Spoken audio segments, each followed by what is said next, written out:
इस क्लास में हम पढ़ेंगे हिंदी व्याकरण पाठ 11। पाठ का नाम है कारक। कारक को अंग्रेजी में केस कहते हैं। तो शुरू करते हैं। यहाँ पर कह रहा है संज्ञा अथवा सर्वनाम के जिस रूप से उसका संबंध क्रिया अथवा वाक्य के अन्य पदों के साथ जाना जाए उसे कारक कहते हैं। आए समझ में क्या कह रहा है? कोई पूछ ले बताइए कारक किसे कहते हैं, तो कह रहा है उत्तर है संज्ञा अथवा सर्वनाम के जिस रूप से उसका संबंध क्रिया अथवा वाक्य के अन्य पदों के साथ जाना जाए उसे कारक कहते हैं। आगे है कारक के भेद। कारक के भेद या कारक के प्रकार। तो कोई पूछ ले बताइए कारक के कितने भेद होते हैं या कारक कितने प्रकार के होते हैं, तो उत्तर है कारक के 8 भेद होते हैं या कारक 8 प्रकार के होते हैं। ठीक है, इधर ये कारक हैं और इधर चिन्ह है। तो पहला नंबर है कर्ता, दूसरा है कर्म, तीसरा है करण और चौथा है संप्रदान, पांचवा है अपादान, छठवां है संबंध और सातवां है अधिकरण और आठवां है संबोधन। ठीक है, तो देखते हैं नंबर से इनके चिन्ह के बारे में भी देखते हैं। तो देखिए यहाँ पहला है कर्ता। कर्ता का चिन्ह क्या है? ने। दूसरा है कर्म, इसका चिन्ह है को। और तीसरा है करण, इसका चिन्ह है से या द्वारा। अगला है संप्रदान, इसका चिन्ह है के लिए या को। और 5वां नंबर पर है अपादान, इसका चिन्ह है से मतलब जब कोई चीज किसी से अलग हो, पृथक के लिए यानी अलग होना। संबंध में क्या है? संबंध कारक में का, के, की, रा, रे, री। आगे देखते हैं। यहाँ पर देखिए 7वें नंबर पर है अधिकरण, इसका चिन्ह है में या पर। 8वां है संबोधन, इसका चिन्ह है हे, भो, अरे, हरे। ठीक है, अब एक एक करके देखते हैं सभी कारक के बारे में। तो पहला नंबर है कर्ता कारक, तो इसके बारे में जानते हैं। कह रहा है क्रिया के करने वाले को कर्ता कहते हैं। समझ में आया? कर्ता किसे कहते हैं? कर्ता कारक किसे कहते हैं? कह रहा है क्रिया के करने वाले को कर्ता कहते हैं। क्रिया मतलब कोई भी कार्य हो। ठीक है, कोई भी कार्य जो कर रहा है उसे कर्ता कहते हैं। अतः जिससे किसी कार्य का करना या होना पाया जाए उसे कर्ता कारक कहते हैं। इसका चिन्ह ने होता है। ने जो चिन्ह है यह चिन्ह भूतकाल में कभी प्रकट होता है, कभी छिप जाता है। वर्तमान या भविष्यत काल में हमेशा छिपा रहता है। इसकी पहचान कौन तथा किसे शब्द लगाकर प्रश्न करने से होती है। जैसे उदाहरण में देखते हैं, ये भूतकाल का प्रयोग। ठीक है, कह रहा है राम घर गया, राम ने पत्र पढ़ा, उसने कहा था। समझ में आया? उदाहरण में समझ में आया? कह रहा है राम घर गया, राम ने पत्र पढ़ा, उसने कहा था।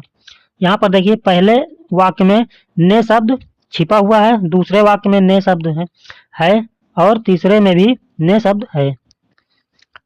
दूसरा उदाहरण देखते हैं। वर्तमान काल में वह जा रहा है, बच्चा किताब पढ़ता है। इसमें देखिए ना ने शब्द क्या है?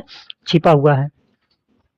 और आगे देखते हैं भविष्यत काल के प्रयोग में शैलेश घर जाएगा, शैलेंद्र पत्र लिखेगा। यहाँ भी ने शब्द क्या है? छिपा है। तो यही तो हमने ऊपर पढ़ा था कि वर्तमान या भविष्यत काल में हमेशा छिपा रहता है। इसकी पहचान कौन तथा किसे शब्द लगाकर प्रश्न करने से होती है। ठीक है, यहाँ पर वर्तमान में यहाँ पर क्या कह रहा है? वह जा रहा है।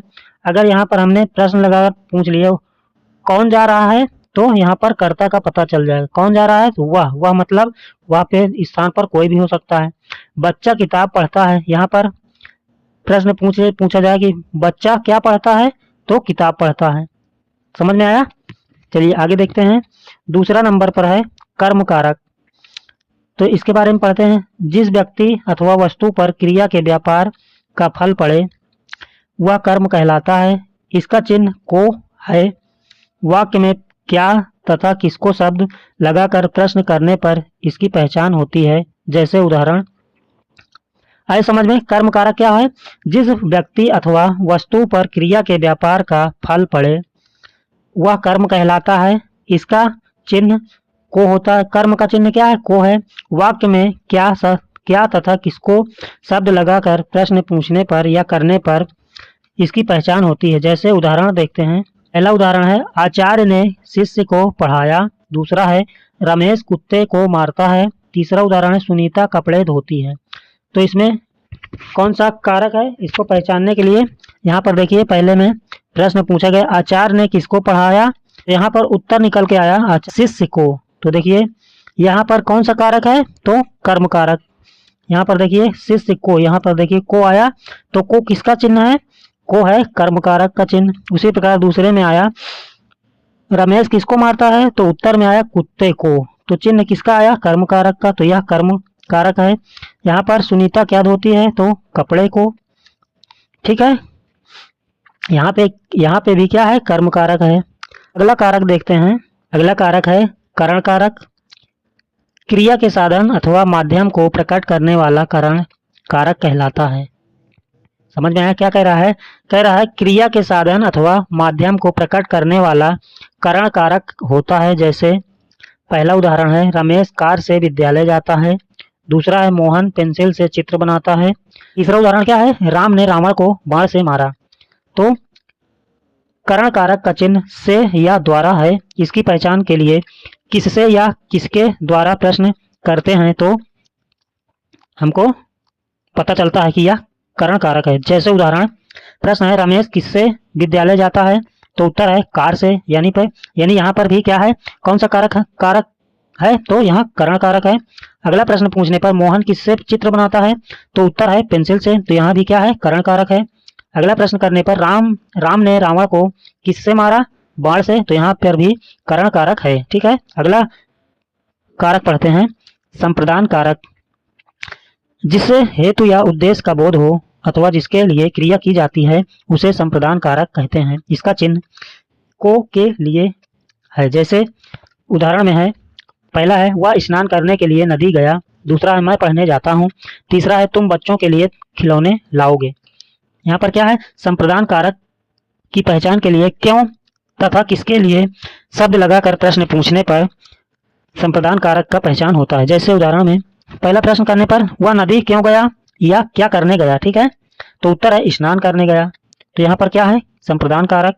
फिर अगला प्रश्न है मैं किस लिए जाता हूँ। दूसरा उदाहरण क्या है, मैं किस लिए जाता हूँ। प्रश्न करने पर उत्तर आता है पढ़ने के लिए, तो यहाँ पर भी क्या है, संप्रदान कारक है। अगला प्रश्न करने पर तुम किसके लिए खिलौने लाओगे, तो उत्तर है बच्चों के लिए, तो यहाँ पर भी क्या है, संप्रदान कारक है। जहां पर क्या है, जिस भी कारक का चिन्ह आ जाए प्रश्न करने पर वो वही कारक कहल होता है। ठीक है, अगला कारक देखते हैं अपादान कारक। इसके बारे में जानते हैं। जहां किसी व्यक्ति या वस्तु का अलगाव पाया जाए वह अपादान कारक होता है। अलगाव मतलब अलग हो, किसी से अलग हो, वहां पर क्या होता है, अपादान कारक। इसका चिन्ह से है। ठीक है, अपादान का चिन्ह क्या है, से। तो जैसे उदाहरण है पेड़ से पत्ते गिरते हैं।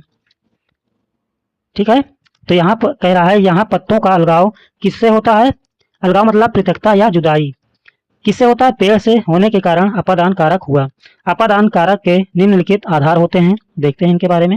पर अपादान कारक के निम्नलिखित आधार होते हैं। पहला है पृथकता यानी अलगाव।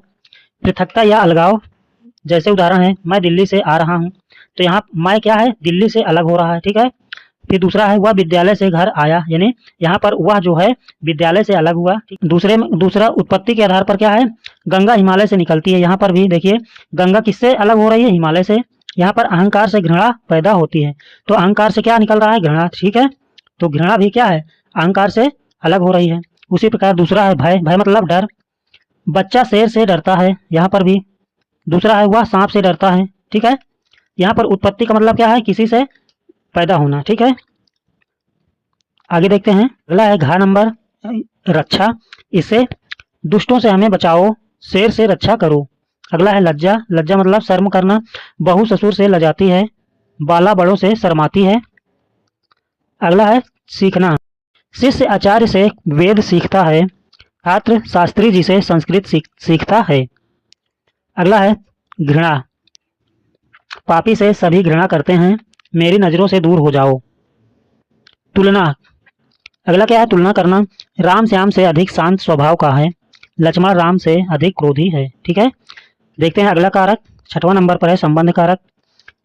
जिसका किसी से या किसी के साथ संबंध जाना जाए वहां पर संबंध कारक होता है। इसका चिन्ह का, के, की, ना, ने, नी, रा, रे, री है। जैसे उदाहरण यहाँ पर राम का घर छोटा है, श्याम की गाय काली है, लता के 3 बच्चे हैं, अपना मन चंचल है, अपनी गाड़ी में बैठो, अपने घर जाओ, मेरा या हमारा कर्तव्य देश सेवा है, मेरी या हमारी जाति वीरों की है, मेरे या हमारे घर सज्जन रहते हैं। ठीक है, यहाँ पर मेरा या हमारा का मतलब क्या है, यहाँ पर मेरा कर्तव्य देश सेवा है या हमारा कर्तव्य देश सेवा है, ऐसा पढ़ा जाएगा। ठीक है, उसी प्रकार यहाँ पर मेरी जाति वीरों की है या हमारी जाति वीरों की है, यहाँ पर मेरे घर सज्जन रहते हैं या हमारे घर सज्जन रहते हैं। ठीक है, आगे कह रहा है संबंध कारक की पहचान के लिए किसका, किसकी, किसके प्रश्न किया जाता है। ठीक है, संबंध कारक पहचानने के लिए किसी वाक्य में जो वाक्य दिया हो उसमें किसका, किसकी, किसके शब्द लगाकर प्रश्न करने पर पता चलता है कि यह संबंध कारक है।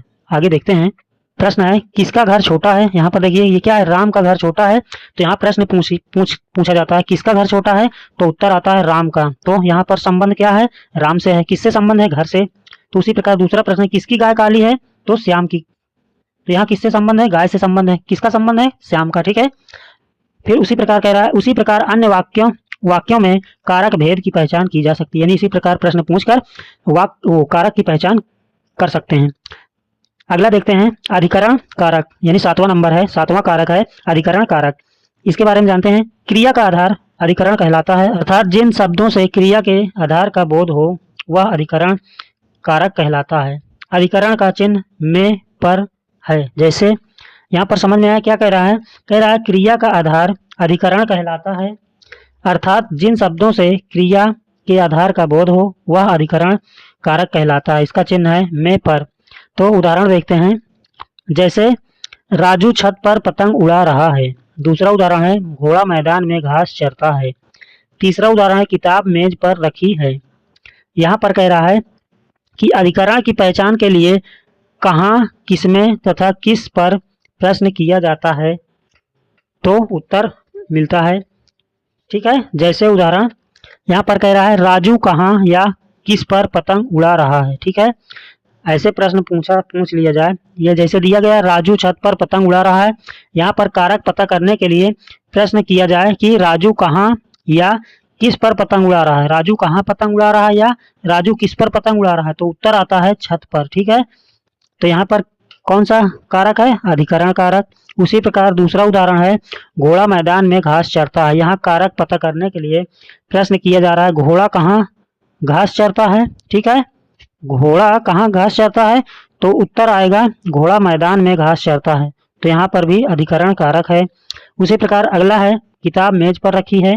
तो यहाँ प्रश्न करने पर किताब किस पर रखी है, तो उत्तर आएगा किताब मेज पर रखी है। तो यहाँ पर भी क्या है, अधिकरण कारक है। अगला देखते हैं कारक, 8वां कारक है संबोधन कारक। कह रहा है किसी को पुकारने के लिए संबोधन कारक का प्रयोग किया जाता है, जैसे हे, भो, अरे, हरे आदि। तो यहाँ पर उदाहरण है हे राम मेरा कल्याण करो। ठीक है, अगला उदाहरण क्या है, अरे बच्चे इधर आओ। तो यहाँ पर कारक प्रयोग द्वारा निर्मित शब्द रूप अकारांत पुल्लिंग शब्द बालक। ठीक है, तो यहाँ देखते हैं इधर कारक है, इधर चिन्ह है, इधर एक वचन और इधर बहुवचन। कर्ता कारक का चिन्ह ने है, इधर बालक बालक ने, बालक बालकों ने। फिर कर्म कारक का चिन्ह क्या है, को है, इसमें एक वचन में बालक को, फिर बालकों को। करण कारक में अगला है करण कारक का चिन्ह क्या है, से, द्वारा या साधन। ठीक है, से द्वारा का मतलब क्या है, साधन। एक वचन में क्या होगा, बालक से, बालक द्वारा। बहुवचन में बालकों से, बालकों द्वारा। अगला कारक है संप्रदान कारक। इसका चिन्ह है को, के लिए, को या के लिए। एक वचन में बालक को, बालक के लिए, और बहुवचन में बालकों को, बालकों के लिए। फिर अगला कारक है अपादान। इसका चिन्ह है से का मतलब पृथक, पृथक मतलब अलग होना, किसी से अलग होना। एक वचन में बालक से, बहुवचन में बालकों से। अगला उदाहरण है संबंध कारक। इसका चिन्ह है का, के, की, रा, रे, री, ना, ने, नी। ठीक है, कोई भी चिन्ह आ जाए। यहाँ एक वचन में बालक का या बालक की या बालक के। ठीक है, उसी प्रकार बहुवचन में बालकों का, बालकों की या बालकों के। ठीक है, अगला कारक है अधिकरण कारक। इसका चिन्ह है में या पर, में पर। ठीक है, एक वचन में बालक में, बालक पर। ठीक है, बहुवचन में बालक बालकों में और बालकों पर। अगला कारक क्या है? संबोधन कारक। इसका चिन्ह है हे, भो, अरे, हरे। ठीक है। जैसे एक वचन में हे बालक और बहुवचन में हे बालकों। आगे देखते हैं। यहाँ पे कारक और चिन्ह याद रखना है। जैसे याद करने का तरीका, कर्ता ने कर्म को करण से द्वारा संप्रदान को के लिए अपादान से, यानी अपादान से मतलब अलग होना, संबंध का के की अधिकरण में पर संबोधन हे भो हरे हरे। ठीक है, ऐसे याद करना है। फिर से एक बार, कर्ता ने कर्म को करण से द्वारा संप्रदान के लिए अपादान से अलग होने के संबंध में का के की अधिकरण में पर संबोधन हे भो हरे हरे।